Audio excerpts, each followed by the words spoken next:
In this blog, we're going to cover a really critical question from an auditor's perspective is, how do I know when I've got enough evidence to be able to draw a factual finding of either conformance or non-conformance? Previous blog, we talked about our sources of evidence. We're auditing against established requirements or criteria. We can seek out records, we can interview people, we can make observations of the work task actually happening. We might look at some related documentation.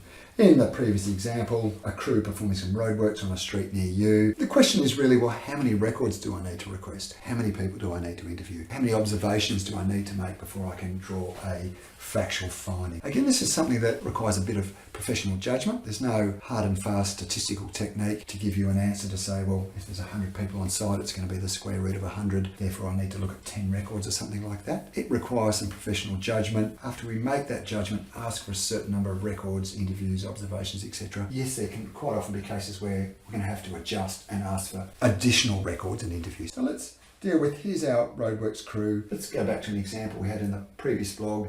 We talked about have all the staff completed the safety induction before they commence work. On occasions, if there's only a small number of staff, yes, we could probably look at 100% of records. Most often in auditing though, there's 100 people on site, we have to take a sample. We don't have time to look at 100 records, interview 100 people and observe what they're doing 365 days a year, 24 hours a day. It is important to understand that in auditing you're looking at a subset of the available evidence, usually not 100% of the evidence. Basic rule of thumb, out of our first sample we've requested, let's say at a site of 100 people, we've requested 10 induction records, we've decided to interview 3 people and we've decided to observe 3 staff putting out the traffic management barriers. At the end of that first sample, sometimes we've got a very clear audit finding and we can support it with facts. It might be that clearly all that evidence it's all 100% complete and accurate. It's showing us that people have been inducted, they know what they're doing. One thing we've got to do in an audit is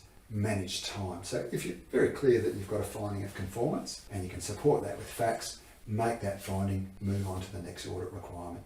At the other end of the scale, perhaps very clear already that it's a non-conformance. If they're saying, what do you mean safety induction, we don't even do it, well clearly it's a non-conformance. That's at either end of the scale. Quite often though, we're a little bit caught in the middle. Out of that first sample of evidence, broadly it does look like they're conforming, but they've got 10 records, 9 of them are spot on, but the 10th one is incomplete. Half the induction form hasn't been filled out. So we're sort of stuck in a little bit of no man's land. Is this actually a minor exception and really there's evidence of conformance? Or is it a repeating issue and perhaps this is a non-conformance? i.e., I can't make a clear factual finding of conformance or non-conformance yet.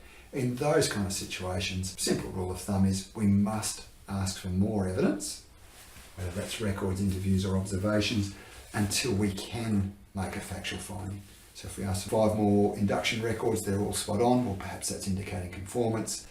Not every system is perfect every day. There was one incomplete record, that's fine, it's still conforming, or hang on, it is a repeat issue.